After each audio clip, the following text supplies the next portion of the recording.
வணக்கம். காலத்தின் குரல் நிகழ்ச்சியில் உங்களை சந்திக்கிறதுல ரொம்ப மகிழ்ச்சி. இன்றைய காலத்தின் குரல் நிகழ்ச்சியில் கலந்து கொள்வதற்காக காங்கிரஸ் கட்சியின் திரு பீட்டர் அல்போன்ஸ் அவர்களும், பாரதிய ஜனதா கட்சியின் திரு KT ராகவன் அவர்களும், மார்க்சிஸ்ட் கம்யூனிஸ்ட் கட்சியின் திரு கனகராஜ் அவர்களும், பத்திரிகையாளர் திரு R வெங்கடேஷ் அவர்களும் நம்ம அரங்கத்துக்கு வந்திருக்கிறாங்க. வணக்கம். எதிர்க்கட்சி வேட்பாளராக காங்கிரஸ் கட்சியின் முன்னாள் மக்களவைத் தலைவர் மீரா குமார் நிறுத்தப்பட்டிருக்கிறார். இது தாழ்த்தப்பட்ட சமூகத்திலிருந்து ஒருவரை குடியரசுத் தலைவர் வேட்பாளராக நிறுத்த வேண்டும் என்ற ஒரு அரசியல் திட்டத்தை பாரதிய ஜனதா கட்சி முதலில் நிறைவேற்றியது. அதை தொடர்ந்து எதிர்க்கட்சிகளும் பின்பற்றுகின்றன அப்படின்னு இதை பார்க்கலாமா? இது மோடியின் உத்திக்கு எதிர்க்கட்சிகளுடைய அரசியல் அஜெண்டாவையும் சேர்த்து நரேந்திர மோடியை தீர்மானித்தார் அப்படின்னு இதை சொல்லலாமா அப்படின்னு சில கேள்விகள் அதை ஒட்டி வருது. முதல்ல பீட்டர் அல்போன்ஸிடமிருந்தே தொடங்கலாம். திரு பீட்டர், இந்த மீரா குமார் வேட்பாளராக அறிவிக்கப்பட்டதை பாரதிய ஜனதா கட்சியை பின்தொடர்கிறது காங்கிரஸ். இந்தியாவின் அரசியல் திட்டத்தை, இந்தியாவுக்கான ஒரு அரசியல் திட்டத்தை முன்மொழிவதில், முன்முயற்சி எடுப்பதில் காங்கிரஸ் கட்சி உள்ளிட்ட எதிர்க்கட்சிகள் பின்தங்கிவிட்டன அப்படின்னு சொல்ல முடியுமா? இல்ல ஜென்ராம், அதாவது இந்த திருமதி மீரா குமார் அவர்களை குடியரசுத் தலைவருடைய வேட்பாளராக எதிர்க்கட்சிகளின் சார்பாக நிறுத்துவதிலே காங்கிரஸ் கட்சி ஒரு அருமையான ஒரு ஏற்பாட்டை செய்திருக்கிறது என்றுதான் நான் சொல்ல ஆசைப்படுகிறேன். ஏனென்று சொன்னால், இந்த குடியரசுத் தலைவர் தேர்தலையே அதற்கு பின்னாலே இருக்கின்ற அரசியல் சாசன தாற்பயங்கள், அரசியல் சாசன தேவைகள், இன்றைக்கு நாட்டுக்கு இருக்கிற நெருக்கடிகள், அதில் குடியரசுத் தலைவர் ஆற்ற வேண்டிய பணி, எப்படிப்பட்டவர், எந்த தகுதிகளை உடையவர், எந்த தத்துவங்களில் நம்பிக்கை உள்ளவர் குடியரசுத் தலைவராக வர வேண்டும் போன்ற அவ்வளவு விவாதங்களையும் பின்தள்ளிவிட்டு பாரதிய ஜனதா கட்சி தலித்துக்கு எதிராக வாக்களிக்க போகிறீர்களா என்கிற ஒரு பெரிய கேள்வியை வைத்தே இந்த குடியரசுத் தலைவரை they wanted to hijack the election on Dalit plank. அதை இன்று என்ன செய்திருக்கிறோம் என்று சொன்னால், மீண்டும் அரசியல் தளத்திற்கு விவாதத்தை கொண்டு வந்திருக்கிறது காங்கிரஸ் கட்சியும். காங்கிரஸ் கட்சிக்கு தொடங்குகின்ற இடதுசாரிகள் மற்றும் எதிர்க்கட்சிகள் இதை இன்று ஒரு அரசியல் வாதமாக, அரசியல் தேர்வாக, அரசியல் தேர்தலாக பார்ப்பதற்கான ஏற்பாடு இது. இது ஒருவேளை ஒரு மாற்று வேட்பாளராக இருப்பார் என்று பாரதிய ஜனதா கட்சி ஒரு மாற்று வேட்பாளராக இருந்தால் பாரதிய ஜனதா கட்சி ஹைஜாக் பண்ணிடுச்சு அப்படின்னு சொல்றீங்க. அந்த ஹைஜாக் பண்ணின பிளானுக்கு தகுந்த மாதிரி தானே நீங்களும் கேண்டிடேட் நிறுத்திருக்கிறதாக தெரியுது. இல்ல இல்ல, அதான் நான் சொல்றேன். நீங்க இப்போ ஒரு பொது வேட்பாளரை வேற மாற்று சமூகத்தை சார்ந்த ஒரு வேட்பாளரை போட்டிருந்தோம் என்று சொன்னால், இந்த தேர்தலை எப்படி போயிருக்கும் என்று சொன்னால், தலித்துக்கு எதிராக வாக்களிக்க போகிற கட்சிகள், தலித்துக்கு எதிராக அணிவகுத்திருக்கின்ற எதிர்க்கட்சிகள், நாங்கள் இன்னைக்கு பாரதிய ஜனதா கட்சி தான் தலித் சமுதாயத்தை தூக்கி நிறுத்துகிற கட்சி, அவர்கள் தலித் சமுதாயத்திற்கு எதிராக செய்திருக்கின்ற அத்தனை அநீதிகளையும் இந்த தேர்தல் மூலமாக மறைக்க நினைத்தார்கள், அதை மறக்கடிக்க நினைத்தார்கள். ஆனால் இன்று காங்கிரஸ் கட்சி இன்று மற்ற கட்சிகளோடு ஆலோசித்து, இவர் தலித் வேட்பாளர் என்கிற அணியில் மட்டுமல்ல, மிக தகுதியான வேட்பாளர், அரசியல் சாசன சட்ட அனுபவம் உள்ளவர், மாநிலங்கள் மக்களவையை நடத்தியவர், மத்திய அமைச்சராக இருந்தவர், பாராளுமன்ற உறுப்பினராக இருந்தவர், எல்லா விதமான பல மொழிகளிலே பேசக்கூடிய புலமை பெற்றவர். ஆகவே மீண்டும் ஒரு பெண் என்ற பல தகுதிகளை பெற்றவராக இருக்கின்ற காரணத்தினால், இனிமேல் எந்த தத்துவங்களுக்காக நாங்கள் இதை எதிர்க்கிறோம், எப்படிப்பட்ட குடியரசுத் தலைவர் வர வேண்டும் என்று நினைக்கிறோம், இது it is not based on caste, it is based on the constitution. ஆனா இப்போ அரசியல் தளத்துக்கு வந்திருக்கிறோம். KR நாராயணனை நீங்க முன்னிறுத்தும் போது நீங்க சாதியை பற்றி பேசவே இல்லைங்கிறத புரிஞ்சுக்க முடியுது. ஆனா இப்போ மீரா குமாரை முன்னிறுத்தும் போது அவங்களுக்கு தகுதி இருந்தாலும் நீங்க பாரதிய ஜனதா கட்சியினுடைய அரசியல் திட்டத்துக்கு இணங்கி ஒரு கேண்டிடேட்டை நிறுத்திருக்கீங்கன்னு தான் புரிந்து கொள்ள இடம் இருக்குது. அதுல நீங்க அதை மாற்று திட்டமாக சொல்றீங்க, அவர்களுடைய அஜெண்டாவை செக் பண்றதாக சொல்றீங்க. KR நாராயணன் பற்றி ஆமா, இன்னைக்கு KR நாராயணனை பற்றி பேசுகின்ற போது அந்த தலித் என்பது ஒரு இன்சிடென்டல், அவ்வளவுதான். அதை நீங்க இந்திய அரசியலில், இந்திய தேர்தல்களில் ஜாதியை அடையாளப்படுத்தப்படாமலோ பேசப்படாமலோ இருக்க முடியாத ஒரு சூழ்நிலையை உருவாக்கி வைத்திருக்கிறார். இன்னைக்கு நான் இந்த வேட்பாளரை பற்றியே நான் சொல்ல வருகிறேன். இந்த வேட்பாளர் இன்னைக்கு அவர் கோவிந்த் அவர்கள் ஏற்பாடு இன்னைக்கு குடியரசுத் தலைவராக பாரதிய ஜனதா கட்சி நிறுத்தி இருக்கிறதே, அவருக்கு சமூக நீதியிலும் அம்பேத்கர் கண்ட சமூக தளத்திலும் நம்பிக்கை இல்லாதவர் என்பதை என்னால் நிரூபிக்க முடியும். அதை நான் இன்னைக்கு அவருடைய நான் டாக்குமெண்டரி எவிடன்ஸோட நான் சொல்ல முடியும்.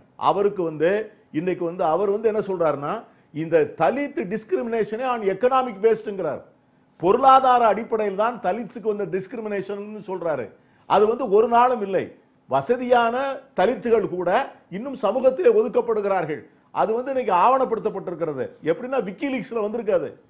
விக்கிலீக்ஸ்ல அமெரிக்கன் அரசியல் ஆலோசகர்கள் 3 தலித் அறிஞர்களை கூப்பிட்டு நடத்திய வாதத்திலே இவர் சொல்லுகிறார், அந்த எக்கனாமிக் பேசிஸ்ல தான் அந்த வார்த்தைகளை நான் உங்களுக்கு சொல்ல போனோம்னா, the true basis of discrimination on caste is economics என்று சொல்லுகிறார். அப்படிப்பட்டவருக்கும் சமூக நீதியில நம்பிக்கை கொண்ட இன்றைக்கு எதிர்க்கட்சி தலைவருடைய வேட்பாளர் நிறுத்தப்பட்டிருக்கின்ற மீரா குமாருக்கும் யார் உண்மையான சமூக நீதியில நம்பிக்கை கொண்டவருங்கிறதா இன்னைக்கு தேர்தல் போய் கொண்டிருக்கிறது. ஆகவே நீங்க சொல்கிற ஒரு தளத்திலே இந்த தேர்தலை பார்க்கவில்லை. மீரா குமார் ஒரு அற்புதமான தேர்வு. மக்களுடைய கவனத்தை இன்று உண்மை ரியல் இஷ்யூஸ், இந்த குடியரசுத் தலைவர் தேர்தலில் what is the real issue, அது இட் இஸ் நாட் காஸ்ட், அது தலித் நான் தலித் என்பதல்ல, அது அரசியல் சாசன சட்டத்தினுடைய பாதுகாப்பு சம்பந்தப்பட்டது என்பதை தளத்திற்கு கொண்டு வருவதற்காகத்தான் காங்கிரஸ் கட்சி இப்படி ஒரு வேட்பாளரை நிறுத்தி இருக்கிறோம். சரி, தொடர்ந்து பேசலாம். ராகவன், மாற்று திட்டத்தை நீங்க ஒரு பொலிட்டிக்கல் அஜெண்டா செட் பண்ணாலும் அந்த உங்களுடைய ஆயுதத்தை வச்சே உங்களை செக் பண்றதுக்கு மீரா குமார் நிறுத்திருக்கிறாங்க. ஒன் பாயிண்ட், ஒரு அண்ணன் பீட்டர் அல்போன்ஸ் அவர்கள் சொன்னது போல மீரா குமார் அவர்கள் இந்த நாட்டினுடைய பாராளுமன்றத்தினுடைய சபாநாயகராக இருந்திருக்கிறாரு, பார்லிமெண்டேரியனாக இருந்திருக்கிறாரு, எல்லாம் கரெக்டு தான். ஆனால் இது இப்போதான் உங்களுக்கு தெரியுமா? நீங்கள் கடந்த முறை 10 ஆண்டு காலத்தில் காங்கிரஸ் ஆட்சியில் இருக்கும் பொழுது முழுமையாக அவர்கள் யாரை விரும்புகிறார்களோ அவர்கள் ஜனாதிபதியாக ஆகின்ற அத்தனை வலிமையும், அவ்வளோ ஓட்டு வச்சிருந்த நீங்கள் இன்னைக்கு சகோதரி மீரா குமாரை இந்த அளவுக்கு பேசுகிற நீங்கள் ஏன் கொண்டு வரல? நீங்க உங்களுடைய சர்வ வல்லமையோடு இருக்கும்பொழுது நீங்க கொண்டு வந்த கேண்டிடேட் பிரணாப் முகர்ஜி, சர்வ வல்லமையோடு இருக்கும்பொழுது ஒரு பெண்ணை கொண்டு வரணும். மீரா குமார் மாதிரி இந்த மாதிரி இந்த ஷெட்யூல்டு காஸ்ட் அண்ட் அத்தனை தகுதிகளும், நாட் ஒன்லி ஷெட்யூல்டு காஸ்ட், அத்தனை தகுதிகளும் இருக்கிற ஒரு தலைவரை ஏன் கொண்டு வரல? பிரதிபா பாட்டீலை ஏன் கொண்டு வந்தீர்கள்? பிரதிபா பாட்டீலை கொண்டு வந்தாங்க. ஒரு பெண்ணு கூட பெண்ங்கிறதுக்காக பிரதிபா பாட்டீலை கொண்டு வந்தாங்க. மீரா குமார் யாரு? கேஆர் நாராயணன் முதல்ல கொண்டு வந்தாங்க. கேஆர் நாராயணனை இப்பவும் சொல்றேன். கேஆர் நாராயணன் 1997 ஜனாதிபதியாக வரார். 97 நடந்து அப்போ நடந்த ஆட்சி தேவகவுடா, ஐகே குஜரால் அவங்களுடைய கூட்டணி ஆட்சி. இவங்க வெளியில இருந்து ஆதரவு கொடுத்தாங்க. அந்த ஆட்சியில எல்லாரும் சேர்ந்து எடுத்த முடிவு. ஆட்சியில இருந்தவர்களுடைய எண்ணிக்கையை விட வெளியில இருந்து ஆதரவு இருக்கலாம். ஆனால் அன்னைக்கு ஆளும் கட்சி ப்ரொஜெக்ட் பண்ண வேட்பாளர் கேஆர் நாராயணன். அந்த ஆளுங்கட்சிக்கு அன்னைக்கு தலைவராக இருந்தது தேவகவுடா, அதற்கு பிறகு ஐகே குஜரால். இப்படித்தான் இருந்தே தவிர அது காங்கிரஸ் வேட்பாளராக சொல்ல முடியாது. அன்னைக்கு காங்கிரஸ் ஆதரவு இருந்ததுனால இவர்கள் வேணா இது பண்ணிருக்கலாம். பட் ப்ரமோட் பண்ணது, அது முன்னிறுத்தியது தேவகவுடா அரசாங்கம். அப்படித்தான் நம்ம குஜரால் அரசாங்கம் அந்த நேரத்தில், அந்த காலகட்டத்தில் யார் பிரதமராக இருந்தோ அப்பதான் காங்கிரஸ் அரசாங்கம் அப்ப இல்லை. நான் என்ன சொல்றேன், வாய்ப்புகள் எல்லாம் வரும்பொழுது நீங்கள் எந்த இந்த மாதிரி படித்த எல்லா தகுதியும் வாய்ந்த பெண்ணாக இருக்கின்ற மீரா குமார் அவர்கள் நீங்க நினைத்திருந்தால் பிரதிபா பாட்டீல் இருக்கும்போது கொண்டு வந்திருக்க முடியும், பிரணாப் முகர்ஜி இருக்கும்பொழுது கொண்டு வந்திருக்க முடியும். இப்ப பேசுறீங்க நீங்க. இப்ப பாரதிய ஜனதா கட்சி ஒரு ப்ரொஜெக்ஷன், ஒரு எங்களுடைய தலைவர் ஒருத்தரை நாங்க நிறுத்தி இருக்கிறோம். ஹேப்பன் டு பி ஹரிஜன், அவ்வளவுதானே தவிர ஆனால் எல்லா தகுதியும் அவருக்கும் இருக்கு. அவர் ஒரு கவர்னரா இருக்கிறாரு, அவரும் பாராளுமன்ற உறுப்பினராக இருந்திருக்கிறாரு, படித்தவர், வழக்கறிஞர், எல்லா பண்புகளையும் திறமைகளும் இருக்கிறது. Compare to Pratibha Patil. பிரதிபா பாட்டீல்ங்கிற இவரோட திடீர்னு ஒரு ஆளு ஒரு பெண்மணியை கொண்டு வந்ததோட கம்பேர் பண்ணா இது எவ்வளவு அதுக்கு முன்னாடி நிறைய விஷயங்களை விட்ட தகுதி இருக்கிறது. அதனால ஒரு தாழ்த்தப்பட்ட சமுதாயத்தை சார்ந்தவரை பிரசிடண்டா கொண்டு வரணும்னு நீங்க ஆசைப்பட்டிருந்தால் உங்களுக்கு சர்வ வல்லமையோடு நீங்கள் இருக்கும்பொழுது செய்திருக்க முடியும். இப்ப வேற வழி இல்லைன்னு போடுறீங்க. தோற்கடிக்கப்படுவதற்காக ஒரு அம்மாவை கொண்டு வரீங்க. அவ்வளவு திறமை வாய்ந்த ஒரு அம்மாவை தோற்கடிக்கிறதுக்காக கொண்டு வரீங்க. அப்ப உங்களுடைய எண்ணம் என்ன? வெற்றி பெறுவ வாய்ப்பெல்லாம் இருக்கும் பொழுதுலாம் இவங்களுக்கு இந்த வாய்ப்பு கொடுக்கல. நீங்க வேட்பாளரை அறிவித்த உடனே ஒரு ராஷ்டிரபதி பவனுக்கு ஒரு தாழ்த்தப்பட்ட சமூகத்திலிருந்து ஒருவர் செல்வதை தடுப்பதற்கு அல்லது இடையூறு ஏற்படுத்துவதற்கு நான் விரும்பவில்லை அப்படின்னு சொல்லி கிட்டத்தட்ட உங்களை ஆதரிக்கிறதாக ஒரு மனநிலையில் இருந்த மாயாவதி இன்றைக்கு வந்து Meera Kumar is more capable and popular than NDA candidate, அதனால நாங்க ஆதரிக்கிறோம்னு சொல்லி இந்த பக்கம் வந்துட்டாங்க. அப்போ பீட்டர் சொல்ற மாதிரி அவங்களுடைய மூவ் வந்து கரெக்டான டைரக்ஷன்ல இருக்கிற மாதிரியும் ஒரு தோற்றம் வருது இல்ல அதுல. திரு ஜென்ராம், நான் என்ன சொல்றேங்க, மாயாவதி என்றைக்குமே எங்களுடைய கூட்டணியில் ஆதரவு எங்களுக்கு கொடுத்ததில்லை. இன்னொன்னு, நாங்க வந்து மீரா குமார் ஆண்டுகள் அது அப்பங்க இப்ப நான் சொல்றேன் மீரா குமாருடைய அவங்களுடைய தகுதியை பற்றி நான் விமர்சனமே பண்ணல. எல்லா தகுதியும் பெற்றிருக்கவர் தான் ஜெகஜீவன் ராமுடைய புதல்வி. எத்தனை அந்த குடும்பமே அந்த அளவுக்கு புகழ்பெற்ற குடும்பம், அதெல்லாம் மாற்று கருத்தல்ல. அப்படி செல்வாக்கு மிக்க அத்தனை தகுதியும் இருந்த மீரா குமார் அவர்களை நீங்கள் நினைத்திருந்தால் 13வது ராஷ்டிரபதியாகவோ 14வது ராஷ்டிரபதியாகவோ கொண்டு வந்திருக்க முடியும். பிஜேபி எங்களுக்கு அவ்வளவு ஸ்ட்ரென்த் கூட இல்லை. எங்களுடைய வாக்குகள்லாம் பார்த்தா 3,31,000 தான் பைரான் சிங் ஷெகாவத் போன வாட்டி வாங்கினார். உங்களுடைய வேட்பாளர் 6,38,000 ஓட்டு வாங்கினாரு பிரதீபா பட்டேல். பிரணாப் முகர்ஜியும் பாத்தீங்கன்னா அதே மாதிரி தான், அவரும் நல்ல அளவுல ஓட்டு வாங்கி இருக்கிறார். இப்படி எங்களுடைய வாக்குகள் பார்த்தா அந்த அளவுக்கு இல்ல. அப்ப நீங்க கொண்டு வந்திருக்கலாம். உங்களுக்கு உண்மையிலேயே இந்த மாதிரி அப்படி பண்ணிருக்கணும்.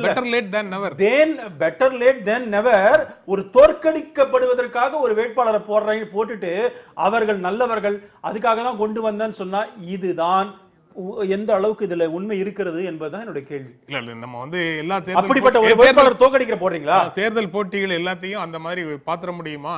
நீலம் சஞ்சீவ ரெட்டியை எதிர்த்து விவி கிரியை நிறுத்தும் போது அவர் தோற்பதற்காக போடப்பட்ட ஒரு கேண்டிடேட் தான் சொல்லிருப்பாங்க. அந்த அரசியல் சூழ்நிலை இப்பொழுது இருப்பதாக நீங்கள் நினைக்கிறீர்களா? நீங்க மாயாவதி சொன்னீங்கன்னா, மாயாவதிக்கு பார்லிமெண்ட்லயோ அல்ல எலக்டோரல் காலேஜ்ல இன்றைக்கு பிஎஸ்பிக்கு இருக்கிற வாக்குகளுடைய சதவீதம் என்னன்னு பாருங்க. சட்டமன்ற தேர்தலில் இப்ப அவங்க நடக்காதாங்கிறது வேற விஷயம். ஓட்டு தானே நடக்குமா நடக்காதாங்கிறது வேற விஷயம்.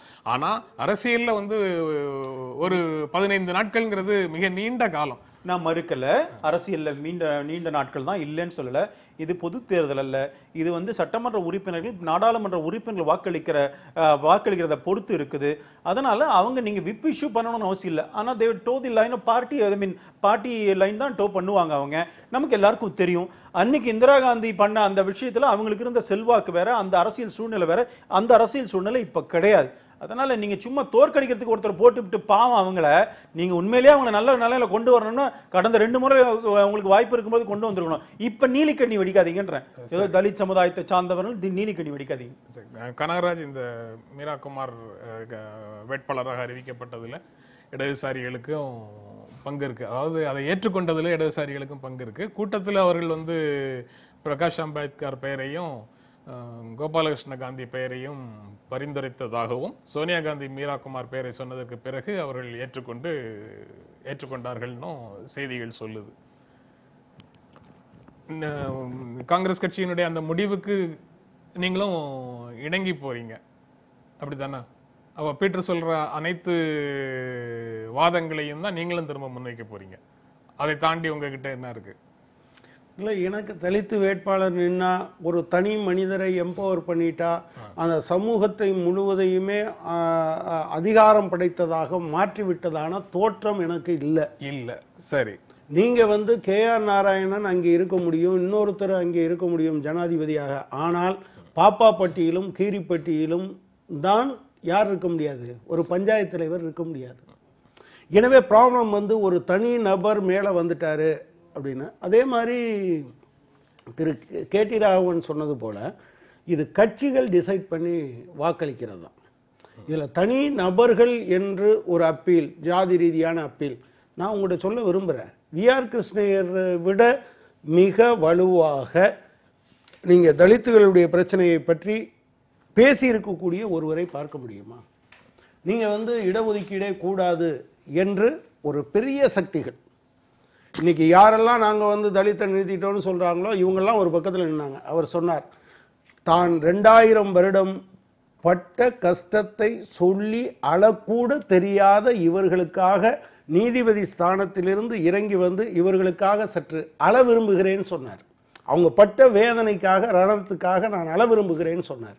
நீங்கள் அன்னைக்கு வந்து அரசியல் சட்டத்தில் தலித்துகளுக்கு இருக்கக்கூடிய இடஒதுக்கீட்டை இல்லாமல் செய்ய வேண்டும் என்று முடிவெடுத்து இந்தியாவில் இருக்கக்கூடிய பிற்போக்கு சக்திகள் முழுவதும் அடித்த போது VR கிருஷ்ணய்யரும் சின்னப்ப ரெட்டியும் நின்றார்கள். எனவே என்னை பொறுத்தளவில் தலித் அல்லாதவர் என்பதை விட தலித்துக்காக நிற்பவர், தலித்துக்கு எதிராக நிற்பவர் என்றுதான் நான் பார்க்கிறேன். இந்திய சமூகத்தில் 25% இருக்கக்கூடிய தலித்துகளும் ஆதிவாசிகளும் மேம்படாமல் அது தீண்டாமை என்பது இந்திய சமூகத்தின் முகத்தில் இருக்கிற மலம். அதை நீங்க வச்சுக்கிட்டு கொண்டாடிக்கிட்டே இருக்கிற வரைக்கும் இந்தியா முன்னேறுவதற்கு வாய்ப்பில்லை. எனவே அதை தனி மனிதர்கள் இதை செய்து விடுவார்கள் என்று நான் கருதவும். தனி மனிதர்கள் செய்து விடுவார்கள் நீங்க நம்பல, அதை புரிந்து கொள்ள முடியுது. ஆனா சமீப காலங்கள்ல இந்திய அரசு மீது தலித் மக்களுக்கு ஒரு அதிருப்தியோ அல்லது இடைவெளியோ ஏற்பட்டு இருக்கிற ஒரு சூழல்ல ஒடுக்கப்பட்ட சமூகத்தை சேர்ந்த ஒருவரை குடியரசுத் தலைவர் மாளிகைக்கு அனுப்புறது அப்படின்னு ஒரு அரசியல் ரீதியான ஒரு திட்டத்தை எதிர்க்கட்சிகள் முதல்லயே கையில் எடுத்திருந்து அதை நடைமுறைப்படுத்தி இருந்தால், பாரதிய ஜனதா கட்சி வேட்பாளரை அறிவிப்பதற்கு முன்பாகவே அதை எதிர்க்கட்சிகள் செய்திருந்தால், இன்றைக்கு அந்த அரசியல் திட்டத்தை முன்னெடுத்து போகும் அணியாக உங்கள் அணி இருந்திருக்கும். ஆனா இன்றைக்கு நரேந்திர மோடியும் அமித்ஷாவும் ஒரு விஷயத்தை தீர்மானம் செய்த பிறகு அவர்களது அடியொற்றி நீங்க வேட்பாளரை தேர்வு செய்கிறீங்களோ அப்படிங்கிற ஒரு எண்ணம் இல்ல. அது உங்களுடைய லைன் ஆஃப் ஆர்கியூமெண்ட். நான் என்ன சொல்றேன், நீங்க இப்ப அறிவிச்ச பிறகு திரு கோவிந்த் சஹரன்பூர் இதுக்காக எங்கேயாவது ஒரு சொட்டு கண்ணீர் விட்டாரா? நேத்தைக்கு பத்திரிகைகள்ல வந்திருக்கு, சஹரன்பூர்ல இருந்த இதே மாதிரி தலித்துகள் மீது நடத்தப்பட்ட தாக்குதல் என்பது மீரத்துக்கு வந்திருக்கு, மீரத்தில் ஒருத்தர் கொல்லப்பட்டிருக்கார் என்று செய்தி வந்திருக்கு. எங்கேயாவது பேசப்படுகிறதா? நீங்க பிரச்சனை என்னன்னு சொன்னா, அப்போ அதாவது அவங்களுக்கு ஒரு அஜெண்டா இருக்கு, அவங்க ஏற்கனவே அந்த அஜெண்டாவை வச்சிருக்காங்க. நீங்க எப்படி கலாம் பேர் 2000 அந்த அஜெண்டாவுக்குள்ளதானே இதுவும் நிக்குது. நிச்சயமாக இந்த அஜெண்டாவுக்குள் அல்ல. நாங்களும் கூட ஒரு பெயரை நாங்கள் முன்னிறுத்தவில்லை, நாங்கள் வேறு சில பெயர்களையும் முன்னிறுத்தி இருக்கிறோம். அப்போ ப்ராப்ளம் என்னன்னா, இதுல ஒரு கன்சென்சஸ் கேண்டிடேட் என்று வருகிற போது ரைட்டு அப்படின்னு ஒத்துக்கிட்டு இருக்கோம். இது தலித் என்பதற்காகத்தான் மீரா குமார் என்பது அல்ல. நிச்சயமா சிபிஎம் அந்த காரணத்திற்காகத்தான் இவரை ஆதரிக்கிறோம் என்று நாங்கள் ஒருபோதும் சொல்வது கிடையாது. எக்ஸப்ட் பெண்கள் ஒன்று என்பதை தவிர. அதிலும் நீங்க குடியரசுத் தலைவர் போன்ற பொறுப்புகளை பொறுத்த மட்டில் அவங்க ஓடி போய் அங்கே ஆர்ப்பாட்டம் பண்றது, ஒரு ஃபைலில் கையெழுத்து போடுறதெல்லாம் பிரச்சனை. அரசியல் சட்டத்தினுடைய கஸ்டோடியன் என்கிற முறையில் அதை பாதுகாப்பதற்கு இவர் நிற்பாரா இல்லையா என்பது மட்டும்தான் பிரச்சனை. நாளைக்கு என்னுடைய மாநில உரிமை பாதிக்கப்படும் என்றால், அப்படி ஒரு சட்டம் கொண்டு வரப்பட்டால் திருப்பி அனுப்புகிற தார்மீக உரிமை இருக்கிறதா இல்லையா என்பதுதான் பிரச்சனை. நான் இன்றைக்கு மீரா குமார் அறிவிக்கப்பட்ட பிறகு நான் பார்க்கிற போது அவர் சொன்னார், நம்முடைய அரசியல் சாசனத்தின் செழுமையான கூறுகளை பாதுகாக்க வேண்டிய கடமை இருக்கிறது, அந்த கடமைக்கு உரிய முறையில் இருக்கிறவர்களை நீங்கள் தேர்ந்தெடுக்க வேண்டும் என்று கேட்டார். அவர் தண்ணி கொடுக்க, குடியரசுத் தலைவர் தண்ணி கொடுக்க வர்றது, ரோடு போட வர்றது, தெருவிளக்கு போட வர்றவர் அல்ல. நீங்க நம்முடைய பாராளுமன்றமும் சட்டமன்றமும் இயற்றுகின்ற சட்டங்களை சீர்தூக்கி பார்த்து அதில் இருக்கக்கூடிய நம்முடைய அரசியல் சட்டத்தை பாதுகாப்பதற்கான பொறுப்பாக இருக்க வேண்டியவர். அந்த பொறுப்புக்கு தகுதியானவரா இல்லையா என்பதுதான் பிரச்சனையை தவிர வேறு பிரச்சனைகள் இங்கே இருப்பதாக நான் கருதவில்லை. சார் வெங்கடேஷ், நீங்க எப்படி பார்க்குறீங்க? இல்லை, நீங்க பேசும்போது ஒரு கரெக்டான ஒரு விஷயத்த சொன்னீங்க.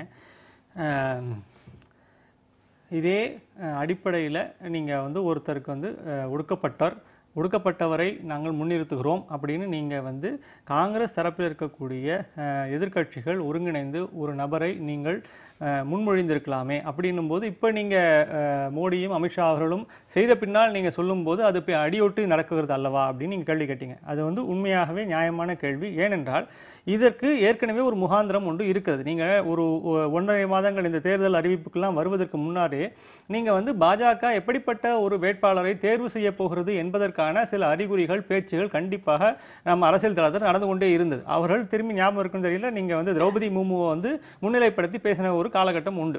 அது ரொம்ப தூரம் இல்லை, ஒரு 1.5 மாதத்துக்கு முன்னாடியில். அப்படின்னும்போது அப்போது இயல்பாகவே அவர்கள் ஒரு பேசிக் அஜெண்டாவை செட் பண்ணுறாங்கன்னு உங்களுக்கு கண்டிப்பாக எதிர்க்கட்சிகளுக்கு தெரியும். அப்போ ப்ரீஎம்ப்ட் பண்ணியிருக்காங்க. பண்ண போதே நீங்கள் என்ன பண்ணியிருக்கலாம், உடனடியாக இப்படிப்பட்ட ஒரு நபர் தான் அவர்களுக்கு அவர்களுடைய பார்வையில் இருக்கிறார்கள் என்றால் நீங்கள் முன்னாடியே ப்ரீஎம்ப்ட் பண்ணி உங்களுடைய இதே மீரா குமார், தகுதியான மீரா குமார், அத்தனை விஷயங்களிலும் தெரிந்த ஒரு மீரா குமாரை நீங்கள் முன்னிலைப்படுத்தி இருந்தீர்கள் என்றால் இன்றைக்கு மொத்த அரசியல் அஜெண்டாவுமே மாறி இருக்கும். அப்போ என்ன ஆயிருக்கு, நீங்கள் கண்டிப்பாக பாஜக உருவாக்கி இருக்கக்கூடிய கொண்டு வந்து நிறுத்தியிருக்கக்கூடிய ஒரு வேட்பாளரை அவருடைய தகுதிகளுக்கு இணையான ஒரு வேட்பாளரை நீங்கள் தேடிக்கொண்டு போனீர்கள் என்ற ஒரு எண்ணம் தான் ஏற்படுகிறதே தவிர நீங்கள் அந்த அஜெண்டாவை முதல்ல செட் பண்ணல. இத்தனைக்கும் நீங்க சொல்ல போனா அந்த அஜெண்டாவுக்கான எல்லா முகாந்திரங்களும் முன்னாடி அரசியல் களத்தில் இருந்தது. அந்த களத்தை நீங்கள் புரிந்து கொண்டு நீங்கள் இயல்பாகவே இதே நபரை நீங்கள் வந்து தேர்தல் அறிவித்த உடனேவே கூட நீங்கள் அறிவித்திருந்தால் ரொம்ப அழகாக மாறி இருக்கும். இப்போ டிஸ்கஷனே மாறி இருக்கும். காலதாமதமாகவே அறிவிச்சிருக்காங்கன்னு வச்சுக்கலாம். இதற்கு பிறகு ஆதரவு திரட்ட முடியாதா? நல்லா திரட்டலாம். உண்மையிலேயே நீங்க இப்போ ஒரு பெரிய விஷயம் இருக்குன்னா, இன்றைக்கும் கூட பாஜகவும் சரி காங்கிரஸும் சரி இவர்கள் அமைத்த அந்த இரண்டு ஒரு குழுவினரும், குறிப்பாக நீங்க பாஜக தரப்பில் அமைத்த குழுவினர் நிச்சயமா போய் காங்கிரஸ் கிட்ட பேசினாங்களா, அவர்கள் என்ன முடிவுக்கு வந்தார்கள், என்ன அவர்களுக்குள்ள ஒரு பேசப்பட்டது அல்லது என்ன ஒரு கருத்தொற்றுமை ஏற்பட்டது, இதை பத்தி எந்த விதமான விவாதங்களும் எந்த விதமான தகவலும் நமக்கு ஊடகங்கள்ல தெரிய வரல.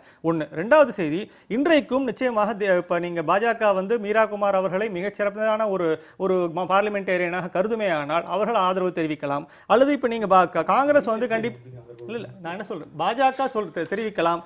இன்னைக்கு நீங்க ரொம்ப தெளிவாக நாங்க வந்து எங்களுடைய அஜெண்டாக்குள்ள தான் நீங்க செய்வீங்கன்னு சொல்றத விட நான் என்ன ஸ்பெசிஃபிக்கா நீங்க இவருக்கு பிடிச்சிருக்கு, இவங்களுடைய தகுதி திறமை அதிகமா இருக்கு நீங்க நினைச்சுனா மாறலாம்ல. அது நீங்க மாற மாட்டேங்கிறது வேற விஷயம். நான் கேட்கறது, இப்படிப்பட்ட நபர்களை இன்றைக்கு வைத்த பிற்பாடு இந்த ரெண்டு நபர்களுக்குமான மிகப்பெரிய தகுதிகள் இருக்கிறதா? இப்ப நீங்க காங்கிரசும் அதே மாதிரி நீங்கள் பாஜக வைத்திருக்கக்கூடிய வேட்பாளர் மேல் உங்களுக்கு உண்மையிலேயே ஒரு பெரிய நம்பிக்கை இருக்குமேனால் நீங்கள் ஆதரவு தெரிவிக்கலாம். ஆனால் இது ரெண்டுமே நடக்க போவதில்லை. ஏன்னா இவர்கள் தங்களுடைய கருத்துக்களை வந்து முன்னிலைப்படுத்துவதற்கான ஒரு அரசியல் அஜெண்டாவோடு தான் இந்த வேட்பாளர்களை முன்னிலைப்படுத்தி இருக்கிறார்களே தவிர, கனகராஜ் அவர்கள் தெரிவித்த மாதிரி அந்த இடத்திற்கான ஒரு தகுதியான வேட்பாளரை நாங்கள் ஒருமித்து நிறுத்துகிறோம் என்ற கருத்துக்கு அவர் போகவே இல்லை. அந்த டிஸ்கஷனுக்கே அவங்க போல. அந்த டிஸ்கஷனுக்கு முன்னாடியே அரசியலை நிறுத்தியிருக்காங்க. இந்த பேச்சுவார்த்தை நிறுத்திட்டாங்க. ஐடியாலஜிக்கல் ஸ்ட்ரகிள், குடியரசுத் தலைவர் தேர்தலை வந்து ஒரு கொள்கை போராக நடத்துவோம்னு அப்படியே நிறுத்திட்டாங்க. இதுதான் வந்து வார்த்தைகளுக்கு ஒரே ஒரு ரீஜாயிண்டர் கொடுக்கணும்னு நினைச்சேன் நான். இந்திய அரசின் மீது சமீப காலமாக தலித் மக்களுக்கு இருக்கிற இடைவெளி அப்படின்னு நீங்க சொன்னீங்க. அது நான் அவர் பேசிட்டு இருக்காரு நடுவில் குறுக்கிட வேணான்னு பார்த்தேன். அதற்கு பிறகு நடந்த அத்தனை தேர்தலுமே தலித் மக்கள் பெரும்பான்மையா இருக்கிற பகுதிகள் எல்லாம் நாங்க வெற்றி பெற்றோம். நீங்க எந்த ஆட்சிக்கு வச்சு உங்களுக்கு எப்படி அந்த மாதிரி நீங்க முடிவு எடுத்தீங்கன்னு எனக்கு தெரியல. மக்கள் தான் இந்த முடிவு கொடுக்கணும். அந்த மக்கள் அப்படி இல்லைன்னு முடிவு நிறைய இடத்துல அந்த மாதிரி தேர்தல் வெற்றிகளுக்கு பிறகும் கூட அவர்கள் தாக்கப்பட்டு கொண்டிருக்கிறார்கள் அப்படிங்கிறது ஒரு உண்மை. என்னிலேருந்து இப்படி பார்க்க ஆரம்பிச்சீங்க. சட்டம் ஒழுங்கெல்லாம் சென்ட்ரல் கவர்மெண்ட் கையில இருக்க மாதிரியே பேசுறீங்களே. சட்டம் ஒழுங்கு உங்களுக்கு விஷயம் தெரியாத ஆள்லாம் கிடையாது. உங்களுக்கு எல்லா மாநிலங்களும் சொல்லும் பொழுது நீங்க எனக்கு குறிப்பிட்ட சொல்லுங்க. சப்ஜெக்ட் டைவர்ட் ஆகும். இருந்தாலும் சொல்றேன், தயவு செஞ்சு நான் என்ன சொல்றேன், அதுக்கு ஒரு you should substantiate those allegations without any வந்து ஒரு பாசிங் ரிமார்க் மாதிரி தயவு செஞ்சு சொல்லுங்க. மே மாசம் 5ஆம் தேதி சஹரன்பூர் மாவட்டத்தில் சபீர்பூர்ல இருந்து போன தலித்துகள் இன்றைக்கு வரை திரும்பி வர முடியலைங்க. அது ஊருக்குள்ள நேற்றைக்கு நீங்க ரவிதாஸ் கோயிலையும் அங்கே இருந்த அம்பேத்கர் சிலையையும் இடிச்சது பஜ்ரங் தளம் மாநில அரசின் அங்க வந்து ரிபப்ளிகன் பார்ட்டி இருக்கா? அமெரிக்கால இருக்கிற ரிபப்ளிகன் பார்ட்டி மீரத்துல அதுக்கு பின்னால மீரத்துல முந்தா நாள் நடந்த கலவரத்துல நீங்க தலித்துகள் கொல்லப்பட்டிருக்காங்க என்பதை நீங்க பாக்குறீங்களா? பிஜேபி தான் காரணம்னு நீங்க சொன்ன. என்னங்க முந்தா நாள் உங்க இதுல கேரளால உங்க ஆட்சி இருக்கிற இடத்துல ஆர்ப்பாட்டம் பண்ணவங்களை தடியடி நடத்தி மண்டையெல்லாம் வச்சிருக்கீங்க. நான் என்ன சொல்றேன், இதுக்கு நான் மத்திய அந்த அரசாங்கம் காரணம்லாம் பேச வரல. நான் என்ன சொல்றேன், சில விஷயங்கள் சில ஆர்ப்பாட்டங்கள் போராட்டங்கள் எங்க பார்த்தாலும் நடந்துதான் எல்லா மாநிலத்தையும் நடந்தா இருக்கு. அப்போ நீங்க மண்டையை உடைச்சிங்களே, மக்களுக்கு எதிரான ஆட்சி நீங்க இந்த அணுகுமுறை என்ன? மண்டையை உடைக்கிறது என்னங்க? மக்கள் போராட்டமே பண்ணக்கூடாதா? இல்ல நீங்க போராட்டம் கட்டாயமாக எதிர்த்து போராட்டம் பண்ணா மண்டையை உடைப்பீங்களா? அந்த போலீஸினுடைய எந்த போலீஸுடைய கொள்கை இல்ல, நான் அதை சொல்ல. ஆனா உங்க அப்ரோச் நீங்க வந்து நாங்க தலித்த நிறுத்துறோம் நாங்க அதுன்னு சொல்லும்போது நீங்க வந்து சோப்பு போட்டு வா, ஷாம்பு போட்டு வா என்று சொல்லுகிற போது இது இந்திய மக்கள் அத்தனை பேருக்கும் எதிரால வாட்ஸ்அப்ல வருது, Facebookல வருது, மீம்ஸ் போடுறது, அத பார்த்துலாம் இங்க விமர்சனம் இல்ல. உங்க அதிகாரி என்ன சொல்லிருக்காரு? நீங்க அதிகாரப்பூர்வமா முதலமைச்சர் அப்படி சொன்னாருன்னு இப்படி சொல்லுங்க. இல்ல நீங்க உங்க Facebookல உங்க ஆளுங்க போறதெல்லாம் பாத்து இங்க பேசிட்டு சரி இல்ல நான் உறுதியா சொல்றேன். அதிகாரி என்ன சொல்லியிருக்காருன்னா, டைம்ஸ் ஆஃப் இந்தியா ஒன்னும் நீங்க வந்து பிஜேபிக்கு எதிரான பத்திரிகை இல்ல. அது என்ன சொல்லியிருக்குன்னா, அதிகாரிகள் அவர் வரும்போது ரொம்ப இவங்களுக்கு சுத்தத்தை கற்றுக் கொடுப்பதற்காக நீங்க சொல்ற நீ ஏங்க அந்த செய்தி டைம்ஸ் ஆஃப் இந்தியால வரலைன்னா நான் உங்ககிட்ட மன்னிப்பு கேட்டுக்கிறேன். இல்லைன்னா உங்களுக்கு பிடிச்ச பேப்பரே படிச்சுட்டு பேசிட்டு இருக்கீங்கன்னா இல்ல, நான் டைம்ஸ் ஆஃப் இந்தியால வந்து நான் பேசுறேன். நான் வராத பேப்பர்ல நான் பார்த்துட்டு உங்களுக்கு அடுத்த வாட்டி உங்களுக்கு கொடுக்குறேன். வராது இல்ல ரைடு நடக்கும்ல ஐயா, மண்டைய உடைக்க விலை கொடுக்கணும்ல, விலை கொடுக்கணும், ரைடு நடக்கும். சரி, நீங்க பேசுறீங்க, நீ உங்க ஆட்சியில நடந்தா அது சரி. அதனால சரி என்றே சொல்ல மாட்டேன். மக்கள் மீது போலீஸ் நடத்துகிற எந்த தடியடியும் அதோட நிறுத்திக்கலாம். பீட்டர் தலையிட விரும்புறாரு. காலதாமதமாக இந்த அறிவிப்பு இல்ல வேற ஏதோ சொல்ல வரீங்களா? இல்ல, அதாவது இந்த வாதம் வந்து தலித்துங்கிற வாதமே இன்னைக்கு முடிஞ்சு போச்சு. இன்னைக்கு குடியரசுத் தலைவர் வந்து தலித் வேட்பாளர் என்கிற அந்த ஒரு ஐடென்டிட்டி, அதன் மேல நடக்க வேண்டிய வாதங்கள்லாம் இன்னையோட முடிஞ்சது. இனிமேல் வந்து வேட்பாளர்கள்ல என்ன தகுதின்னு தான் நீங்க பார்க்கணும். இன்னைக்கு குடியரசுத் தலைவரா இருக்கிறவர் சகோதரர் கனகராஜ் சொன்ன மாதிரி இந்த நாட்டினுடைய அரசியல் சாசன சட்டத்தும் தந்திருக்கிற உரிமைகளை பாதுகாக்க வேண்டியவர். அவர் என்ன சொல்றாரு? இந்த நாட்டில் இருக்கிற இஸ்லாமியர்களும் கிறிஸ்தவர்களும் அலியன்ஸ்னு சொல்றாரு, வேற்று கரகவாசிகள்னு சொல்றாரு. அப்படி சொல்லக்கூடிய ஒருவர் 35-40 கோடி மக்களை வந்து இந்த நாட்டின் சார்ந்தவர்கள் என்றே ஏற்றுக்கொள்ள மறுக்கின்ற ஒருவரை குடியரசுத் தலைவராக எப்படி வைத்துக் கொள்ள முடியும்? இன்னைக்கு வந்து நீங்க கரப்ஷனை பத்தி பேசுறீங்க. இன்னைக்கு இவர் என்ன இதே யார் இவர் என்ன தெரியுமா? நண்பர் ராகவன்ட்ட கேட்கிறேன். நீங்க வந்து பங்காரு லட்சுமணனுக்கு வந்து டிஃபென்ஸ் விட்னஸ் யார் தெரியுமா? அந்த கேஸ்ல ஒரே டிஃபென்ஸ் விட்னஸ் வந்து இந்த குடியரசுத் தலைவர் தேர்தலில் போட்டியிட்ட இந்த வேட்பாளர் தான் டிஃபென்ஸ் விட்னஸா போய் சாட்சி சொன்னார். இந்த சாட்சியவே நம்ப மாட்டேன்னு சொல்லித்தான் பங்காரு லட்சுமணனை கன்விக்ட் பண்ணாங்க. ஆகவே கரப்ஷனுக்கு வந்து நீங்க மோடி சொல்லுகிற கரப்ஷன் ஃப்ரீ கவர்மெண்ட்டுக்கு இவர் துணை போயிடுவாரா? இவர் சப்போர்ட் பண்ணுவாரா? இவர் வந்து இந்த நாட்டில் வந்து secular fabric of the constitution அவர் காப்பாற்றுவாரா? இந்த நாட்டில் வந்து ஈக்குவாலிட்டி பிஃபோர் லா என்கிற அரசியல் சாசனம் இருக்க உரிமையை இவர் காப்பாற்றுவாரா? அதுதான் இன்னைக்கு கேள்வி. அதுக்கு தான் நண்பர் ராகவன் பதில் சொல்றாங்க. கொண்டு வரல இதுக்கு முன்னாடி ஒண்ணு. இன்னொன்னு பிரதீபா பாட்டீல சொல்லுங்க, முடிங்க. சொல்லி முடிங்க பீட்டர். குடியரசுத் தலைவர் தேர்தல்ல குடியரசுத் தலைவர் தேர்தல்ல இன்னைக்கு நிறுவப்பட்டிருக்கிற வேட்பாளர் இந்தியா என்கிற ஐடியா ஆஃப் இந்தியா என்கிற தத்துவத்தில் நம்பிக்கை கொண்டவரா? இந்தியாவே தந்த அரசியல் சாசன சட்டம் தந்திருக்கிற உரிமைகளில் நம்பிக்கை கொண்டவரா? சமூக நீதியிலே நம்பிக்கை கொண்டவரா? மாநிலங்களுடைய உரிமைகளிலேயும் மாநிலத்துக்கு கொடுக்கப்பட்ட அதிகாரத்தை வழங்க வேண்டும் நம்பிக்கை உள்ளவரா என்பதைத்தான் வாதிக்க வேண்டும். அதுல வந்து இந்த குடியரசுத் தலைவர் கட்சியில வேட்பாளர் எங்கள் வேட்பாளர் இதற்கு மிக தகுதியானவர் என்பது எங்களுடைய நிலைப்பாடு. உங்களுடைய வேட்பாளர் தகுதியானவர் என்றால் ஏன் கொண்டு வரல முதல்லங்கிறது என்னோட கேள்வி. முதல்ல கேட்டேன். நான் என்ன கேட்கிறேன், பிரதீபா பாட்டீல் நிற்கும் பொழுது நாங்கள் நிறுத்திய candidate Byron Singh Shekhawat. Byron Singh Shekhawat wise பிரசிடென்டா இருந்தாரு, சபையை சிறப்பாக ராஜ்யசபாவை நடத்தினாரு, முதலமைச்சராக இருந்திருக்கிறார், அரசியல்ல பல ஆண்டு காலம் இருந்திருக்கிறார் கம்பேர் டு பிரதீபா பாட்டீல். அப்ப நீங்க பிரதீபா பாட்டீல் எங்கால இருந்தா கூட பைரான் சிங் ஷெகாவத் இப்படி வைஸ் பிரசிடென்டா இருந்தார், அவருக்கு ஆதரிச்சிங்க. B practical. இந்த தேர்தல் எல்லாமே அரசியல் கட்சி அவருடைய நிலைப்பாடு அதை பேஸ் பண்ணி தான் நடக்குது. இது பொது தேர்தல். நீங்க வந்து பைரான் சிங் ஷெகாவத்தை தோற்கடிக்கிறது தான் போட்டீங்களா? இல்லங்க, தோற்கடிக்கிறதுக்கு தான் நீங்க போட்டீங்களா? பைரான் சிங் ஷெகாவத்தை நிச்சயமாக தோற்கடிக்க தான் போட்டீங்களா? I'll tell you, நீங்க சரியான கேள்வி கேக்குறீங்க. நீங்க உங்களுடைய கேண்டிடேட்டை பத்தி சொல்லி இப்படிப்பட்டவர் வந்தா நல்லா இருக்கும், அதனால இந்த கேண்டிடேட் பிஜேபி போட்ட கேண்டிடேட் சரியில்லை, இவங்க தான் சரின்றீங்களே, இவங்க தான் சரின்னு சொல்ற ஆட்கள் அந்த கட்சி ஏன் அவங்க உங்களுடைய ஆட்சியில இருக்கும் பொழுது அவ்வளவு ஓட்டு இதுல நீங்க நினைச்சா கொண்டு வந்திருக்க முடியும். உங்களுடைய இன்டென்ஷன் அவங்களை கொண்டு வரணும்னா அப்பவே கொண்டு வந்திருக்க முடியும். ஏன் இன்னைக்கு இப்படி சொல்றீங்க? நீங்க வந்து அத்வானியை போடல, நீங்க வந்து ஏன் வந்து அத்வானியை போடல? இங்க பாருங்க, நீங்க சொல்லுங்க, நீங்க இன்னைக்கு ஏன் அத்வானியை போடல? நான் சொல்றேன், கொஞ்சம் குடியரசுத் தலைவர் பணி தலைவர் தானே, நீங்க பிரதமர் இதுல காம்ப்ரமைஸ் பண்ணீங்க. இங்க பாருங்க, இப்ப அத்வானியை நான் யார நிறுத்தணும்ங்கிறதுக்கு கட்சி முடிவு. அவர் தகுதி இல்லைங்கிறீங்களா? அத்வானிக்கு தகுதி இல்லைங்கிறீங்களா? அண்ணே, இது அத்வானியோட கோவிந்த் வந்து அதிக தகுதி உள்ளவர்ங்கிறீங்களா? கொஞ்சம் இருங்க, கொஞ்சம் லிசன் பண்ணுங்க. நான் என்ன சொல்றேன், நீங்கள் இன்னைக்கு கொண்டு வந்த கேண்டிடேட்டை பத்தின ப்ரொஃபைல இவ்வளவு அழகா சொன்னீங்க, நான் ஏத்துக்கிறேன். நல்ல ப்ரொஃபைல் இருக்கிற ஒரு கேண்டிடேட்டை கொண்டு வந்திருக்கிறீங்க. அவ்வளவு நல்ல ஒரு ப்ரொஃபைல் இருக்கிற கேண்டிடேட்டை நீங்கள் கண்டிப்பாக வெற்றி பெறும் கொண்டு வர முடியும் ஜனாதிபதியாங்கிற நேரம் இருக்கும்பொழுது செய்யாம இப்ப பேசிட்டு இருக்கீங்களே, அவங்களை தோற்கடிப்பதற்காக போட்டீங்களான்னு கேட்கிறோம். எங்களை பொறுத்த வரைக்கும் நாங்க இந்த தேர்தல் KR நாராயணன் சொல்லும்போது நாங்க ஃபுல்லாவே ஆதரிச்சோம், சப்போர்ட் பண்ணோம். அது மாதிரி நாங்க வந்து அண்ணன் சொன்னாரு வி.ஆர். கிருஷ்ணய்யர், வெங்கட்ராமன்லாம் நிக்கும் பொழுது நாங்க அப்ஸ்டெயின் தவறு, பண்ணோம். 82 தவறு. மேல நீங்க எங்களுக்கு ஒண்ணும் இரண்டாவது பெரிய தடவை செல்வாக்கு கிடையாது. வருகின்ற போது இது நீங்கள் எங்களுடைய மறுத்துவிட்டீர்கள். நாங்க வந்து நாங்க வாய்ப்பு இருக்கும் பொழுது 2004 தேர்தலிலே போட்டியிட தயாராக இருக்கிறோம். 2004 அல்போன்ஸ் அவர்கள் ஒரு நிமிஷம் லிசன் பண்ணணும். எங்களுடைய வாய்ப்பு இருக்கும் பொழுது நாங்கள் அப்துல் கலாமை கொண்டு வந்தோம்.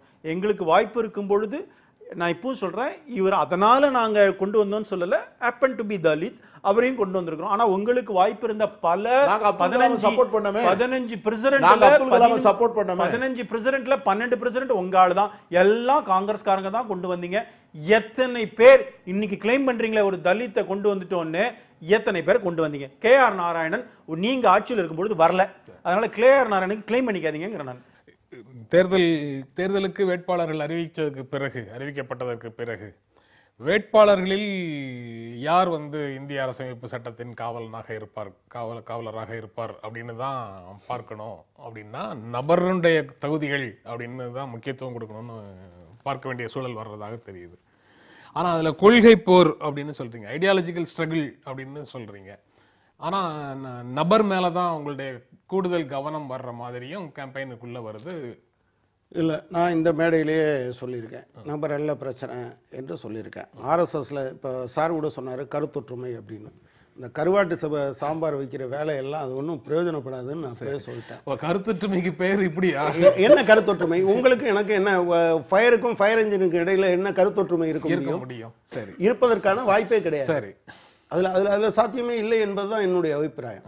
நீங்க வேற ஒரு விஷயத்துல இருக்கலாம். நான் என்ன சொல்றேன், ஆர்எஸ்எஸ்னுடைய ஐடியாலஜி சமஸ்கிருதம் தான் இந்த நாட்டினுடைய தேசிய மொழியும் அலுவல் மொழியும், இடைக்காலத்தில் இந்தி மொழி என்பதுதான் அவங்களுடைய ஸ்டாண்ட். இந்த ஸ்டாண்டை இந்த நிலைப்பாட்டை ஏற்றுக்கொள்ளுகிற ஒருவர் குடியரசுத் தலைவராக வருவதை நான் ஏற்க மாட்டேன். அது என்னுடைய பண்பாட்டின் மீது தொடுக்கப்படுகிற தாக்குதலாகவும் இந்திய ஒற்றுமைக்கு சவாலாகவும் அமையும் என்று நான் உறுதியாக நம்புகிறேன். இந்திய ஜனநாயகம் இது போன்ற விஷயத்துல ஒரு அதிகாரம் நிறைந்த குடியரசுத் தலைவரை விட அதிகாரம் நிறைந்த பிரதமர் பதவிக்கே வந்து நீங்க சொல்ற மாதிரியான தன்மைகள் கொண்டவரை பிரதமராக கொண்டு தேர்ந்தெடுத்து வச்சிருக்குது. நீங்க குடியரசுத் தலைவருக்கு அது போன்ற ஒருவரை ஏற்க மாட்டேன் அப்படின்னு சொல்றதுல என்ன பொருள் இருக்கு? அதாவது நீங்க என்ன சொல்ல வர்றீங்கன்னா, சரி முக்காவாசி கெட்டு போச்சு, முழுவதும் கெட்டு போட்டுன்னு சொல்றீங்களா? முடிந்தவரை தடுப்பேன், கடைசி ஒரு மனிதனாக இருக்கிற வரைக்கும் தடுப்பேன். யூனிட்டரி ஃபார்ம் ஆஃப் கவர்மெண்ட் என்பது ஆர்எஸ்எஸ்னுடைய நிலைப்பாடு. நீங்க மாநிலத்திற்கு கூடுதலான உரிமை என்று போராடுகிற பாரம்பரியம் இருக்க பாரம்பரியம் இருக்கக்கூடிய இடதுசாரி கட்சியினுடைய சார்பில் வருகிற நான் அப்படி ஒரு குடியரசுத் தலைவர் வருவதை நான் ஏற்க முடியாது. எனவே நீங்க அதுல இதுல ஒரு கருத்தொற்றுமை, இவர் வந்தா பரவாயில்ல, நம்ம ரெண்டு பேரும் சேர்ந்து இப்படி பண்ணலாம் சொல்லட்டும். இந்த மாதிரியான சட்டங்களை நாங்கள் ஏற்ற மாட்டோம். அல்லது ஆர்எஸ்எஸ் வச்சிருக்க அது ரெண்டும் தப்புன்னு நண்பர் கே.டி. ராகவன் சொல்லட்டும், அது தவறுங்க, ஆர்எஸ்எஸ் சொல்றத நாங்க ஏற்க மாட்டோங்க அப்படி சொல்லணும்ல.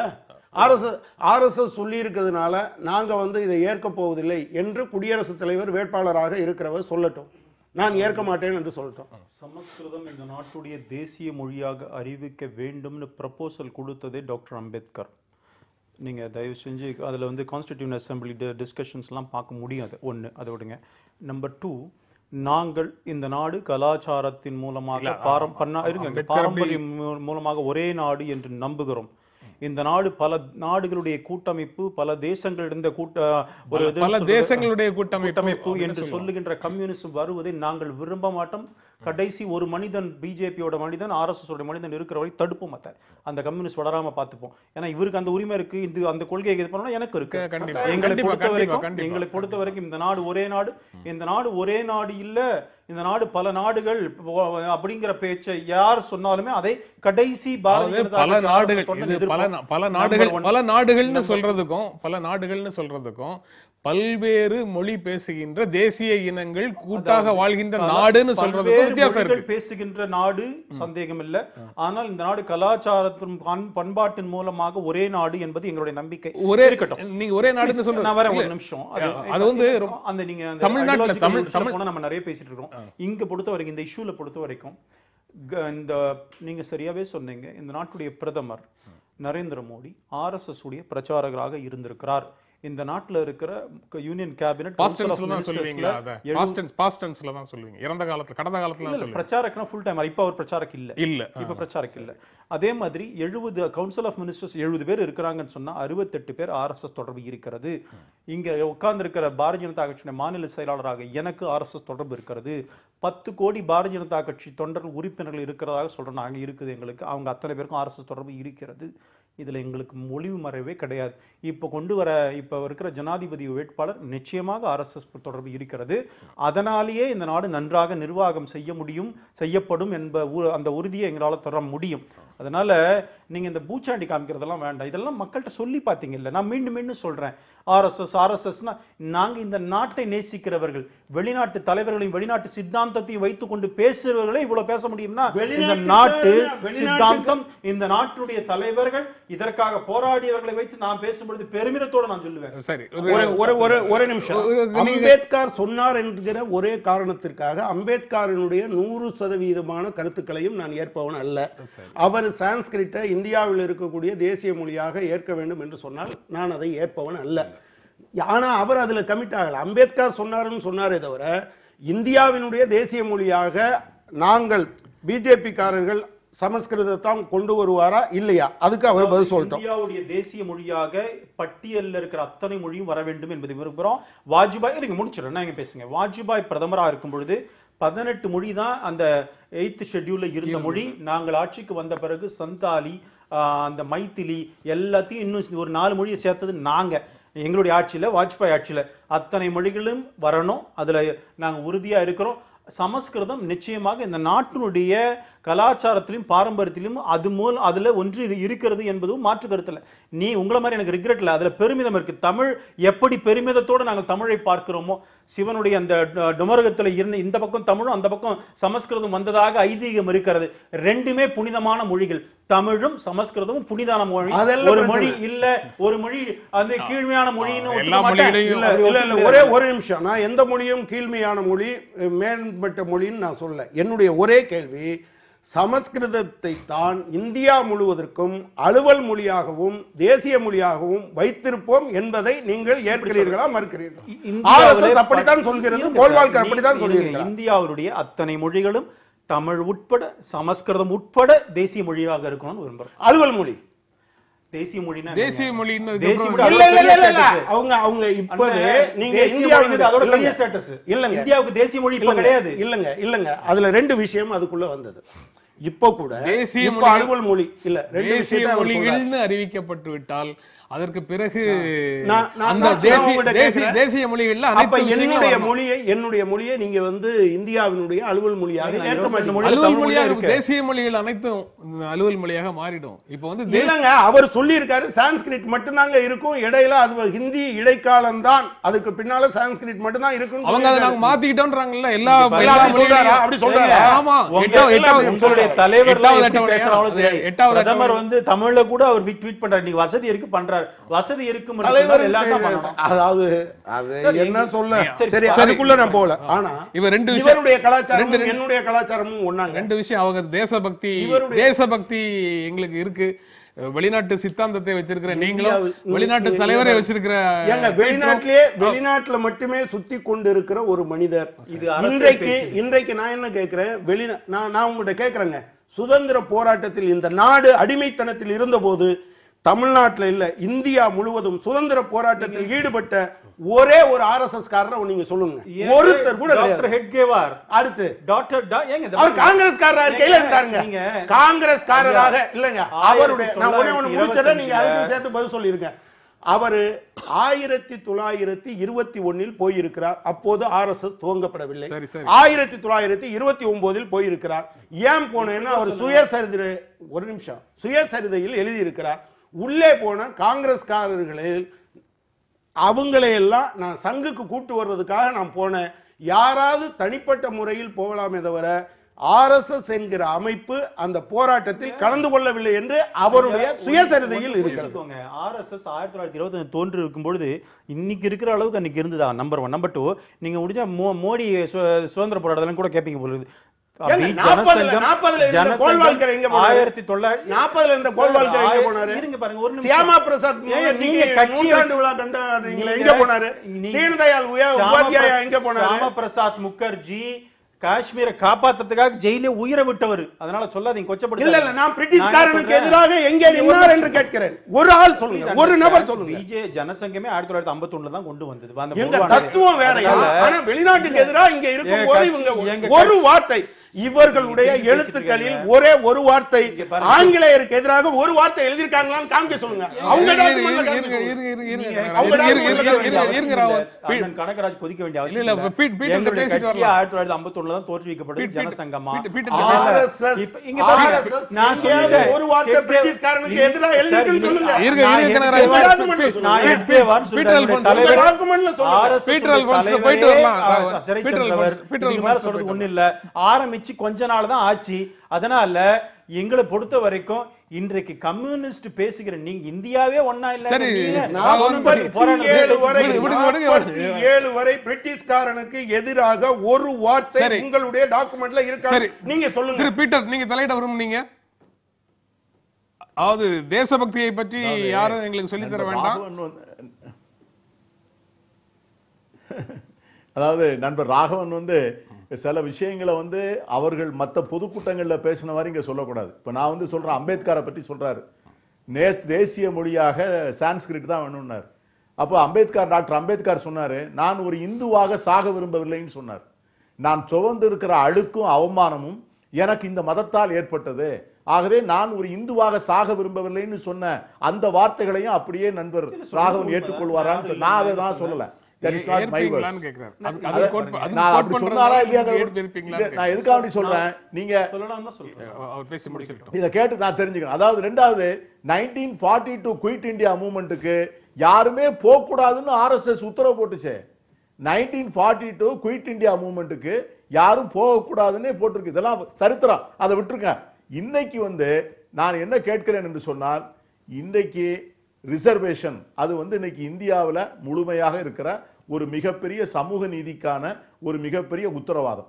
இந்த உத்தரவாதத்தை நம்ம ரிசர்வேஷன் வந்து எதிர சொல்றோம், காஸ்ட் பேஸ்ட் ரிசர்வேஷன் சொல்றோம். ஆனா இன்னைக்கு குடியரசுத் தலைவராக நிற்கிறவர் என்ன சொல்றாரு அப்படின்னா, இந்த காஸ்ட் பேஸ்ட் டிஸ்கிரிமினேஷனே கிடையாது இந்தியாவில், எக்கனாமிக் பேஸ்ட் டிஸ்கிரிமினேஷன் தான் சொல்றாரு அவரு. அப்படிப்பட்டவர் எப்படி இந்த சமூக நீதியை பாதுகாப்பாருங்கிற கேள்வியை வந்து நாங்க வந்து வைக்கிறதுக்கு ஆசைப்படுறோம். ரெண்டாவது என்ன சொல்றோம்னு கேட்டீங்கன்னா, சிறுபான்மை மக்கள் வந்து 30-35 கோடி பேர் இருக்கிறாங்க. இந்த சிறுபான்மை மக்களுக்கு வந்து சரியான சமமான உரிமை கொடுப்பதிலே நம்பிக்கை இல்லாதவர். ஏன்னா கன்வெர்டட் இஸ்லாம் முஸ்லிம்ஸ், கன்வெர்டட் கிறிஸ்டியன்ஸ், இவர்களுக்கு வந்து ஷெட்யூல் காஸ்ட் பெனிஃபிட் கொடுப்பதற்கு ஷெட்யூல் காஸ்ட் ஆணையமும் பரிந்துரை செய்கிறது, உச்சநீதிமன்றமும் பரிந்துரை செய்கிறது, உச்சநீதிமன்றத்தால் நியமிக்கப்பட்ட ஜஸ்டிஸ் ரங்கநாத் மிஸ்ரா கமிட்டியும் பரிந்துரை செய்கிறது. ஆனால் இவர் என்ன சொல்றார், அதை நான் ஒத்துக்கொள்ள மாட்டேன். Christians and Muslims R aliens to this country, அவர்கள் வேற்று கிரகத்திலிருந்து வந்தவர்கள், அவர்களுக்கு இடஒதுக்கீடு கொடுப்பது இட் இஸ் அகைன்ஸ்ட் கான்ஸ்டிடியூஷன் சொல்றார். ஆகவே இன்னைக்கு வந்து மூணாவது வந்து கரப்ஷன், அது வந்து இன்னைக்கு ஒரு முக்கியமான பிளான். கரப்ஷன்ல வந்து இவருடைய ஸ்டாண்ட் என்ன? கடந்த காலத்துல வந்து பங்காரு லட்சுமணன் வந்து வழக்கு தொடுக்கின்ற போது பங்காரு லட்சுமணன் செய்யவில்லை, குற்றம் செய்யவில்லை என்று அதற்கு நான் என்ன சொல்றேன், இதை போன்ற கேள்விகளுக்கு அவர்கள் என்ன பதில் சொல்லுகிறார்? அதுதான் முக்கியம், அதுதான் கிரெடென்ஷியல்ஸ், அதைத்தான் சொல்லுகிறார். அரசியல் சாசன சட்டம் இருக்கின்ற இந்தியா, அதுக்கு என்ன சொல்றீங்க? அதுக்கு தான் வாதம்னு கேட்கிறேன். RSS விட்டுருங்க. சரி, நான் என்ன சொல்றேன், இப்போ வந்து ரிசர்வேஷன் நான் என்ன கேட்குறேன், நிச்சயமாக ரிசர்வேஷனை எல்லா கட்சியும் ஆதரிக்கிறது. நான் இதில் வந்து இவங்க ஆதரிக்கலைன்னா யாரும் சொல்லலை, எல்லாம் ஆதரிக்கிறோம். கிரிமி லேயர் பாயிண்ட்ல இருக்குது, அது அஃப்கோர்ஸ் அது கம்யூனிஸ்ட்டுக்கும் அதில் கிரிமி லேயர் பாயிண்ட்ல ஒத்துக்கிறாங்க, நாங்களும் ஒத்துக்கிறோம், அது போட்டோம். நான் என்ன சொல்கிறேன், உண்மையிலேயே அந்த மக்களை கைத்தூக்கி விடணுங்கிறதெல்லாம் தான் கான்ஸ்டிடியூஷனில் பெரியவங்கள்லாம் கொடுத்தது. கான்ஸ்டிடியூஷன் அசம்பிளி டிஸ்கஷன் தான் அன்றைக்கி இருக்கிற பெரிய தலைவர்கள்லாம் கொண்டு வந்தாங்க. ஆனால் அவங்க கூட 10 வருஷத்துக்கு 10 வருஷம் அதை ரிவ்யூ பண்ணணும்னு சொன்னாங்க. அவங்களோட நினைப்பு என்னென்னா, ஆளுநர்கள்லாம் 10 வருஷத்தில் இவங்களெல்லாம் கை தூக்கி மேலே கொண்டு வந்துருவாங்க அப்படின்னு நினச்சாங்க. இந்த நாட்டை 50 வருஷம் ஆண்டிங்க, இதை செஞ்சீங்களா நீங்கள்? இந்த நாட்டு மக்களுக்கு, இந்த தாழ்த்தப்பட்ட மக்கள் இன்றைக்குமே இப்படி இருக்கிறாங்களே, முதல் FIR யார் மாதிரியா போடணும்னா அது காங்கிரஸ் கட்சி மேலே தான் போடணும். 50 வருஷம் ஆட்சியில் இருந்துட்டு அவங்களை இன்னைக்கு இப்படியே வச்சிருக்கிறாங்க. நம்பர் 1. நம்பர் 2, இப்ப இருக்கிற குடியரசு தலைவர் வேட்பாளர் எங்களுடைய வேட்பாளர் சொன்னாரு reservation on the basis I mean இதுல கன்வெர்ட் ஆனவங்களுக்கு வந்து அந்த எஸ்சி ஸ்டேட்டஸ் கொடுக்க கூடாதுன்னு it is not I mean it is not the view of BJP. கான்ஸ்டிடியூஷன்ல சொல்லியிருக்கு அரசியல் அமைப்பு சட்டத்தில் இந்த மாதிரி இருக்கலான்னு காட்டுங்க பார்ப்போம். நீங்க பாராளுமன்ற உறுப்பினராக இருந்தீங்க, உங்களுடைய ராஜசேகர் ரெட்டி 5% இஸ்லாமியர்களுக்கு இடஒதுக்கீடுன்னு ஆந்திராவில் அனௌன்ஸ் பண்ணோடனே அது சுப்ரீம் கோர்ட் வரைக்கும் ஸ்ட்ரக் டவுன் பண்ணியாச்சு சுப்ரீம் கோர்ட்ல. ஏன்? It is ultra virus the constitution.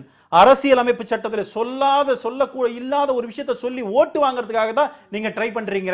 நான் என்ன சொல்றேன், மதம் மாறின கிறிஸ்தவர்களுக்கோ இஸ்லாமியர்களுக்கு இல்லைங்கிறது இருக்கு. இந்த மதம் ஒரே நிமிஷம் ரிசர்வேஷன்ங்கிறதுல அண்ணா ஒரு நிமிஷம் நான் முடிச்சிடுறேன். ரிசர்வேஷன்ங்கிறதே தமிழ்நாட்டில் இருங்க ஒரு நிமிஷம் நான் முடிச்சிடுறேன் அப்புறம் பேசுங்க. டிஎன்பிசி லிஸ்ட் எடுத்தீங்கன்னா 1500 ஜாதி இருக்குது. அதுலயே பாருங்க பேக்வர்டு மோஸ்ட் பேக்வர்ட்லாம் பார்த்தீங்கன்னா அதுலயும் சில இஸ்லாமிய சமுதாயம் வரும், கிறிஸ்துவ சமுதாயத்தை சார்ந்தவங்களும் வருவாங்க அதுல லிஸ்ட்ல. ஸோ இது அப்படியே இருக்கு. மத ரீதியான இடஒதுக்கீடு இந்திய அரசியல் அமைப்பு சட்டத்தில் சொல்லவே இல்லை. ஆனால் இந்த மாதிரி மோஸ்ட் பேக்வர்ட்ல ஆல்ரெடி கிறிஸ்டியன் கம்யூனிட்டி வருது, இஸ்லாம் கம்யூனிட்டி வருது. சமூக ரீதியாகவும் கல்வி ரீதியாகவும் சமூக ரீதியாகவும் பிற்படுத்தப்பட்டவர்கள்ங்கிறத நீங்க வந்து எப்படி வேணாலும் இன்டர்பிரட் பண்ணலாம். இல்லங்க, பிற்படுத்தப்பட்டவர் சொல்ற அந்த லிஸ்ட் இருக்கு பாருங்க, அது இந்து பிற்படுத்தப்பட்டவர் மாத்திரம் இல்ல, இஸ்லாமிய சமுதாயத்தினுடைய சில காஸ்ட்ஸ் அதுல இருக்கு, கிறிஸ்டியன் கம்யூனிட்டி இருக்குது. அதுல மதம் மாறும்பொழுது ஒரு பிசி ஆர் எஃப்சி ஆர் ஓசி அவர் வந்து மதம் மாறி போகும்பொழுது அந்த கிரைட்டீரியா ஒரு எஸ்சி வந்து இந்து எஸ்சி வந்து கிறிஸ்டியனா கன்வெர்ட் ஆகும்பொழுது அவருக்கு எஸ்சி ஸ்டேட்டஸ் வராது. ஏன்னா இது அரசியலமைப்பு சட்டத்தில் இருக்கு. சுப்ரீம் கோர்ட் பிளாக் பண்ணி இவர் சொல்லட்டும். சுப்ரீம் கோர்ட்ல சொன்னாங்க எந்த ஜட்ஜ்மெண்ட் அப்படி இருக்குன்னு சொல்லுங்க பாப்போம். திருப்பீட்டர் நான் சொல்றேன். அதாவது திரு ராகவன் அவர்களுக்கு நான் சொல்றேன், முதல்ல first amendment to the reservation வந்து முதலில் சீக்கிய மதத்தை சார்ந்த இந்து மதத்திலிருந்து சீக்கியராக மாறின அரிஜன மக்களுக்கு அந்த பெனிஃபிட் வாஸ் எக்ஸ்டெண்டட். தென் இந்துக்களாக இருந்து பௌத்தர்களாக மாறியவர்களுக்கு அந்த பெனிஃபிட் வந்து எக்ஸ்டெண்டட். அதற்கு பிறகு இந்த இரண்டு நடக்கின்ற போதும் என்ன சொல்லுகிறோம் என்று சொன்னால், இரண்டு இந்துக்களாக இருந்து சீக்கியர்களாக மாறியவர்களுக்கு, இந்துக்களாக இருந்து பௌத்தர்களாக மாறியவர்களுக்கு இந்த இடஒதுக்கீடு வந்து was based on your religious basis. நீங்க அதை சொன்ன அதே கன்சிடரேஷன் தான் கொடுக்குறாங்க. அதற்காகத்தான் உச்சநீதிமன்றம் வழக்கு தொடரப்பட்டு நான் முடிச்சிடறேன். உச்சநீதிமன்றம் வழக்கு தொடர்ந்து ஜஸ்டிஸ் ரெங்கநாத் மிஸ்ராவுடைய கமிஷனுடைய report, Ranganath Misra commission report வந்து அவங்கள வந்து ஸ்டேட்டஸ் மாறல, அவங்களுக்கு ரிசர்வேஷன் கொடுக்கணும் அப்படின்னு சொல்லி பரிந்துரை பண்ணது.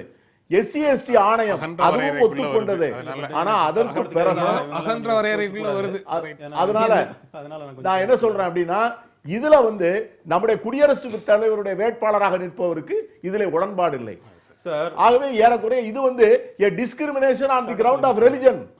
a discrimination on the ground of religion. இங்க பாருங்க, இந்தியா ஏன் நீங்க சொல்ற சீக்கிய பௌத்தர்களுக்கு உண்டுன்னு ஏன் வந்தது? நீங்க ஹிந்துன்னா யாருன்னு டெஃபினேஷன் இருக்கு. அதுல யார் கிறிஸ்தவர் இல்லையோ யார் முஸ்லீம் இல்லையோ மீதி பேர்லாம் இந்துன்னு இருக்கு. இந்திய அரசியலமைப்பு சட்டத்துல அப்படி சொல்லி முடிச்சிடுறேன். அது ஒண்ணு இருக்கு. நீங்க சொல்ற ரங்கநாத் மிஸ்ரா கமிட்டியோட சச்சர் கமிட்டின்னு ஒண்ணு போட்டுது. அந்த சச்சர் கமிட்டியோ ரங்கநாத் மிஸ்ரா கமிட்டியோ என்ன சொல்லிச்சு, இன்றைக்கும் கூட இஸ்லாமிய கிறிஸ்தவ சமுதாயத்தை சார்ந்தவர்கள் இப்படி இருக்கிறாங்க அப்படின்னு சொல்லுதுன்னு சொன்னா குற்றம் யார் மீது? 50 வருஷமா உங்களை நம்பி ஓட்டு போட்டுட்டு இருக்காங்க, அவங்களோட ஓட்டை வாங்கி இருக்கிறீங்க. நீங்க வெக்கப்படணும். சச்சர் கமிட்டி இன்றைக்கும் கூட சுதந்திரம் பெற்று இஸ்லாமிய சமுதாயம் இப்படி இருக்குன்னு சொன்னா குற்றவாளி நீங்களே வேற யாரு?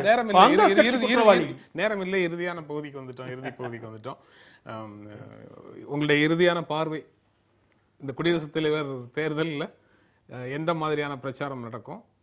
என்ன பிரச்சாரம் ஆரம்பிச்சாச்சு. பிரச்சாரம் வந்து கருத்து ரீதியான பிரச்சாரம், இந்த தகுதிகள் ரீதியான பிரச்சாரம். அவர்களுடைய இன்றைக்கு வந்து இரண்டும் தகுதியான வேட்பாளர்கள் அப்படிங்கிறது ரெண்டு பேருமே ஒத்துக்கக்கூடிய ஒரு வேட்பாளர் வந்துட்டாங்க. இப்போ என்ன கிளியரான ஒரு பிரிவினை என்னன்னா, இது வந்து கொள்கை சார்ந்த ஒரு கோட்பாடு சார்ந்த அல்லது கருத்து ரீதியான சிந்தனை சார்ந்த ஒரு விஷயத்தை அப்படின்னு முன்னிலைப்படுத்துகிறார். இப்போ மிக தெளிவாக காங்கிரஸ் என்ன செய்ய விரும்பியது என்றால், இப்படிப்பட்ட ஒரு வேட்பாளரை பாஜக நிறுத்தியிருக்கிறது, நாங்கள் அவருக்கு இணையாக இன்னொரு வேட்பாளரை நிறுத்தியிருக்கிறோம். இவர் வந்து இந்த மாதிரியான மதச்சார்பின்மை தன்மையோடு இவர் இருக்கிறார், அவர் வந்து மதச்சார்பான தன்மையோடு இருக்கிறார் அப்படின்ற ஒரு சித்திரத்தை தீட்ட வேண்டும் என்ற ஒரு நோக்கத்தை உறுதியாக செயல்படுத்தி இருக்கிறது. இப்போ என்னுடைய ஒரே ஒரு கவலை என்னென்றால், மீண்டும் மீண்டும் நாம் ஒரு முதல் குடிமகனுக்கு இப்படிப்பட்ட ஒரு சாயத்தை பூச வேண்டுமா என்பதை மட்டும்தான் என்னுடைய ஒரே ஒரு வருத்தமான ஒரு பதிவாக நான் செய்ய விரும்புகிறேன்.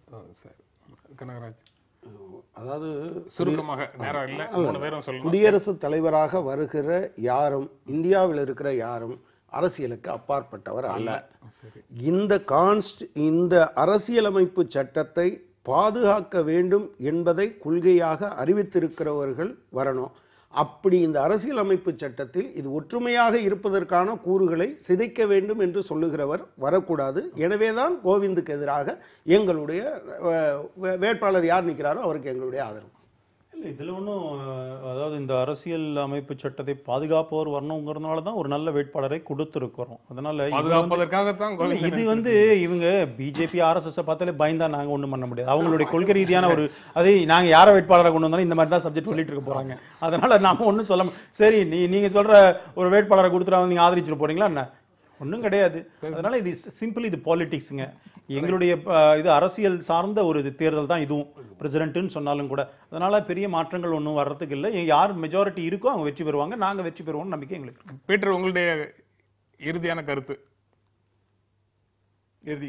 அதாவது இந்தியாவினுடைய எதிர்காலத்தையும் அதனுடைய அரசியல் சாசன சட்ட பாதுகாப்பையும் 2 தனி மனிதர்களிடம் ஒப்படைத்து விட முடியாது. மோடி, அமித்ஷா இந்த 2 பேர்களிடம் மட்டுமே இந்தியாவினுடைய இறையாண்மையையும் சமயச்சார்பற்ற அரசியல் நிலைப்பாடையும் முடித்துவிட முடியாது. அதை தடுத்து நிறுத்தி கேள்வி கேட்க சக்தி உள்ள ஒருவர் தான் குடியரசுத் தலைவராக வர வேண்டும் என்று இன்று எதிர்க்கட்சிகள் நினைக்கின்றன. அந்த வகையிலே நான் நண்பர் கனகராஜ் சொன்ன கருத்துக்களை நான் வழிமொழிகிறேன். இந்தியாவோட அரசியல் அமைப்பு வெளிநாட்டுக்காரங்க கிட்டேயே நீங்க பாதுகாப்பா இருக்கும்னு நினைச்சு விட்டவங்க நீங்க அதை சொல்றீங்க. இந்த அமர்வில் கலந்து கொண்ட 4 பேருக்கும் எங்கள் நெஞ்சார்ந்த நன்றி. மீண்டும் சந்திப்போம். நன்றி, வணக்கம்.